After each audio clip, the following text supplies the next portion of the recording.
സംസ്ഥാനത്ത് മഞ്ഞ, പിങ്ക്, നീല, വെള്ള റേഷൻ കാർഡുള്ളവർ അറിഞ്ഞിരിക്കേണ്ട വളരെ പ്രധാനപ്പെട്ട ചില അറിയിപ്പുകളാണ് ഈ ഒരു വീഡിയോയിൽ നിങ്ങളുമായി പങ്കുവെക്കുന്നത്. വീഡിയോയുടെ വിശദാംശങ്ങളിലേക്ക് കടക്കുന്നതിന് മുമ്പ് കൂടുതൽ ആളുകളിലേക്ക് ഇൻഫർമേഷൻ എത്താൻ വേണ്ടി ഒന്ന് ഷെയർ ചെയ്യുക, ലൈക്ക് ചെയ്യുക. വീഡിയോയുടെ വിശദമായ വിവരങ്ങളിലേക്ക് വരാം. സമയമാറ്റത്തോടുകൂടി സംസ്ഥാനത്തെ മെയ് റേഷൻ വിതരണം തിങ്കളാഴ്ച മുതലാണ് ആരംഭിച്ചത്. 2 ദിവസം പിന്നിടുമ്പോൾ മിക്കവാറും സ്ഥലങ്ങളിലും ഇപ്പോഴും പൂർണ്ണമായും സ്റ്റോക്കുകൾ എത്തിയിട്ടില്ല. ഓരോ റേഷൻ കാർഡിനും ലഭിക്കുന്ന വിഹിതങ്ങളെക്കുറിച്ച് നമ്മൾ പറഞ്ഞിരുന്നു. പക്ഷേ ലഭിക്കുന്ന 3 തരം അരിയിൽ ഏത് തരം അരിയാണ് ലഭിക്കുന്നത് എന്ന് വ്യക്തമാക്കിയിരുന്നില്ല. ആ തോത് നോക്കുകയാണ് എങ്കിൽ AAY മഞ്ഞ റേഷൻ കാർഡിന് 20 കിലോ പുഴുങ്ങൽ അരിയും 10 കിലോ പച്ചരിയും 3 കിലോ ഗോതമ്പുമാണ് ലഭിക്കുന്നത്. 2 പാക്കറ്റ് ആട്ട 7 രൂപ നിരക്കിൽ ലഭിക്കുന്നതാണ്. മട്ടരി മഞ്ഞ റേഷൻ കാർഡിന് മിക്ക താലൂക്കുകളിലും ലഭിക്കില്ല. AAY വേരിയേഷൻ പോളിസിയിൽ ഉൾപ്പെട്ട കാർഡുകൾക്കും ഉൾപ്പെടാത്ത കാർഡുകൾക്കുമാണ് ഈ വ്യത്യാസം വരിക. പിങ്ക് റേഷൻ കാർഡിൻ്റെ സംസ്ഥാനത്തെ മിക്കവാറും താലൂക്കുകളിലെല്ലാം ഇനി പറയുന്ന രൂപത്തിലായിരിക്കും. ഓരോ വ്യക്തിക്കും 2 കിലോ പുഴുങ്ങലരിയും 1 കിലോ മട്ടരിയും 1 കിലോ പച്ചരിയുമാണ് ലഭിക്കുക. അതോടൊപ്പം 1 കിലോ ഗോതമ്പും ലഭിക്കും. കാർഡിൽ 3 അതിൽ കുറവോ അംഗങ്ങളാണെങ്കിൽ ഗോതമ്പ് ലഭിക്കില്ല, പകരം ആട്ടയാണ് ലഭിക്കുക. അരിയും ഗോതമ്പും സൗജന്യമാണ്. ആട്ടയ്ക്ക് 9 രൂപ പിങ്ക് റേഷൻ കാർഡുള്ളവർ നൽകണം. നീല റേഷൻ കാർഡുള്ളവർക്ക് ഒരു വ്യക്തിക്ക് 2 കിലോ അരിയാണ് ലഭിക്കുക. അത് 1 കിലോ പുഴുങ്ങലരിയും 1 കിലോ പച്ചരിയുമായിരിക്കും. 4 കിലോ സ്പെഷ്യൽ അരി കൂടിയുണ്ട്. അതാത് താലൂക്കിലെ തോതനുസരിച്ചായിരിക്കും ഏത് ഇനം അരിയാണ് ലഭിക്കുക എന്ന് അറിയുക. വെള്ള റേഷൻ കാർഡിന് 3 കിലോ പുഴുങ്ങലരിയും 2 കിലോ പച്ചരിയുമാണ് ലഭിക്കുക. 10 രൂപ 90 പൈസ നിരക്കിൽ 5 കിലോ അരിയാണ് വെള്ള റേഷൻ കാർഡിനുള്ളത്. അപ്പോൾ ഈ രൂപത്തിലാണ് ഈ മാസത്തെ പച്ചരി, മട്ടരി, പുഴുങ്ങലരി എന്നിങ്ങനെ അരി വേർതിരിച്ച് ലഭിക്കുന്നത്. റേഷൻ കടയിൽ പോകുന്ന ആളുകൾ റേഷൻ കടയിലെ സമയം നോക്കി പോകണം. അതായത് രാവിലെ 8 മണിക്ക് തുറക്കുന്ന റേഷൻ കട ഉച്ചയ്ക്ക് 11 മണിക്ക് അടക്കും. ഉച്ച കഴിഞ്ഞ് 4 മണിക്ക് തുറക്കുന്ന റേഷൻ കട രാത്രി 8 മണി വരെ ഉണ്ടാകും.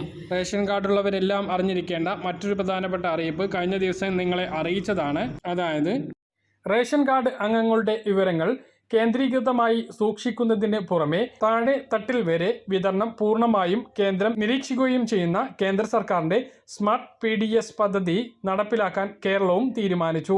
പദ്ധതി പ്രകാരം കാർഡ് അംഗങ്ങളുടെയും റേഷൻ ഇടപാടുകളുടെയും വിവരങ്ങൾ കേന്ദ്ര നിയന്ത്രണത്തിലുള്ള ക്ലൗഡ് സെർവറുകളിലാകും സൂക്ഷിക്കുക.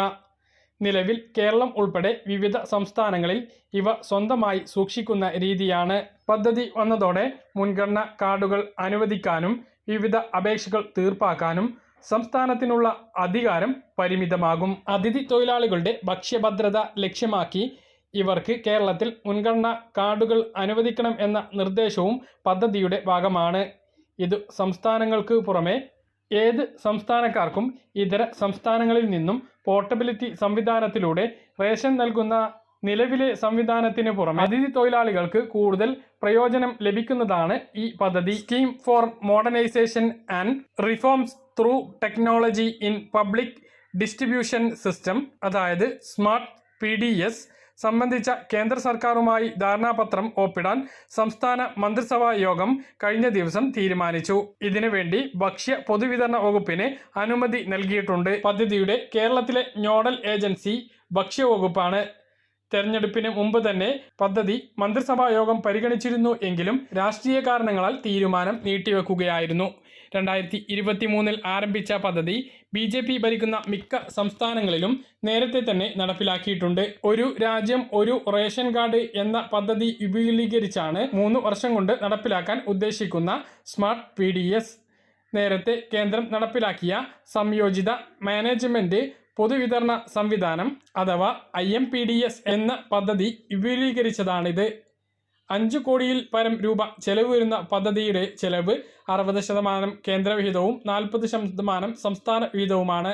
പദ്ധതി നടപ്പിലാകുന്നതോടെ സംസ്ഥാനത്തെ റേഷൻ വിതരണത്തിൻ്റെയും മുൻഗണന റേഷൻ കാർഡുകൾ തീരുമാനിക്കുന്നതിൻ്റെയും ഉത്തരവാദിത്തം കേന്ദ്ര സർക്കാരിനാകും. അതിഥി തൊഴിലാളികൾ മുൻഗണനാ വിഭാഗത്തിലേക്ക് വരുന്നതോടുകൂടി സംസ്ഥാനത്തെ മുൻഗണനാ വിഭാഗത്തിൽ വിഹിത കുറവുണ്ടാകുമോ എന്ന ആശങ്ക നിലവിലുണ്ട്.